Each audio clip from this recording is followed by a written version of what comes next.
विदेशबाट नेपालीलाई ल्याउन दिनमा 10 वटा उडान, यस्तो छ स्वदेश फर्काउने सरकारको योजना। नमस्कार, तपाई अहिले हेर्दै हुनुहुन्छ नेपाली खबर युट्युब च्यानल। सब्स्क्राइब गर्नुहोस्, साइडमा आएको बेल आइकनलाई दबाउनुहोस्, नयाँ ताजा भिडियोहरू हेर्नुहोस्। हामी निरन्तर नयाँ खोज खबरहरू प्रस्तुत गर्ने गर्दछौं। विदेशमा समस्यामा परेका नेपालीहरूको उद्धारका लागि सरकारले तयारी अन्तिम चरणमा पुर्याएको छ। सम्बन्धित देशमा रहेका नेपाली दूतावासले फर्कन चाहने नेपालीहरूको विवरण संकलन तथा प्राथमिकता छुट्याउने काम गरिरहेको छ। परराष्ट्र र गृह पर्यटन मन्त्रालय लगायत सरकारी निकाय बीच आवश्यक व्यवस्थापन समन्वय भइरहेको छ। विमानस्थलमा भौतिक दूरी कायम हुने गरी रेखाङ्कन तथा अरु काम सकिएको छ। विभिन्न देशमा रहेका नेपालीलाई स्वदेश ल्याउन दिनमा 10 वटा उडान गर्ने सरकारले तयारी गरेको छ। नेपाल एयरलाइन्सका जहाजले नभ्याएमा अरु वायु सेवा र विदेशी बीमा समेत चार्टर गर्ने सरकारको योजना छ। कोरोनाको कारण विदेशमा समस्यामा परेका नेपालीहरूको उद्धारका लागि बनाइएको वृहत कार्ययोजना अनुसार खाडीका देश र मलेसिया लगायतका विभिन्न समस्यामा परेका नेपालीहरूको उद्धारका लागि दिनमा 10 वटा उडान गरिने निर्णय भएको श्रम रोजगार तथा सामाजिक सुरक्षा मन्त्रालय प्रवक्ता तथा सहसचिव सुमन घिमिरेले जानकारी दिनु भएको छ। उहाँका अनुसार खाडीका देश मलेसिया र भारतबाट आउने नेपालीका लागि छुट्टा छुट्टै व्यवस्था गरिनेछ। खाडीका देश र मलेसियाबाट स्वदेश फर्कने श्रमिकले यातायात व्यवस्थाको खर्च व्यवस्था भने आफै गर्नुपर्ने मन्त्री परिषदबाट निर्णय भएको उहाँले जानकारी दिनु भएको छ। सरकारले प्राथमिकताको आधारमा नेपालीको उद्धार गर्ने भएकाले त्यस अनुसार नै सम्बन्धित देशमा रहेका नेपाली दूतावासले समन्वय गर्नेछ।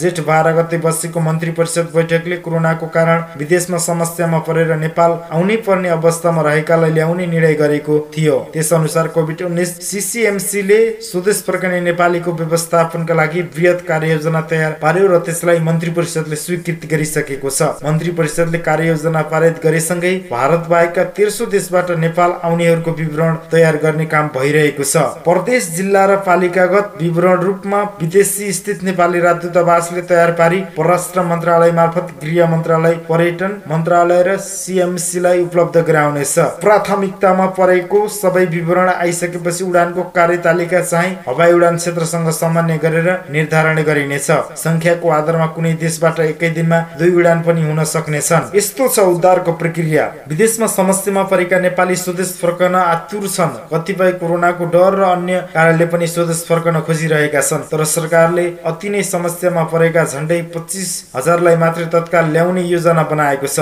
तर प्राथमिकताको आधारमा ल्याइने भएकाले प्राथमिकताकोमा पर्ने संख्या बढेको यो संख्यामा पनि बढ्ने जनाइएको छ।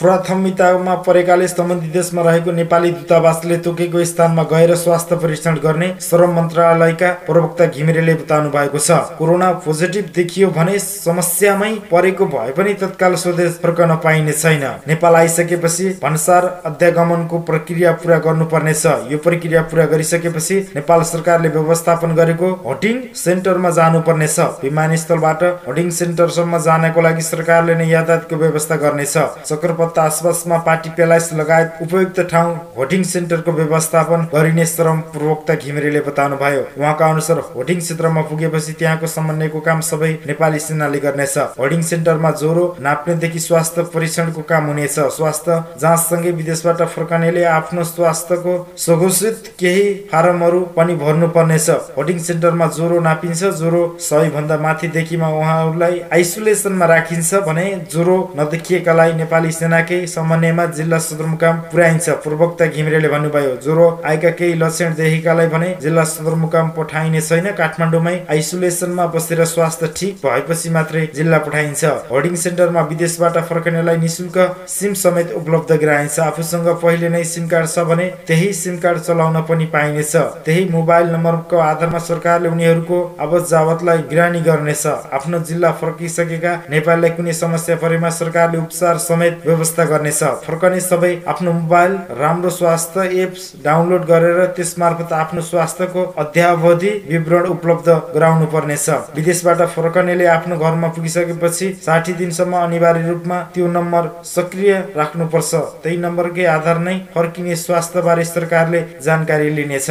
तपाई अहिले हेर्दै हुनुहुन्छ नेपाली खबर युट्युब च्यानल। सब्स्क्राइब गर्नुहोस्, साइडमा आएको बेल आइकनलाई दबाउनुहोस्, नयाँ ताजा भिडियोहरू हेर्नुहोस्। हामी निरन्तर नयाँ खोज खबरहरू प्रस्तुत गर्ने गर्दछौं। अन्तिमसम्म हेरेर साथ दिनु भएकोमा नेपाली खबर युट्युब च्यानल परिवार तपाईलाई धन्यवाद दिन्छौं। हर पल हर हर्षेण नेपाली खबर युट्युब च्यानल सदैव तपाईको लागि।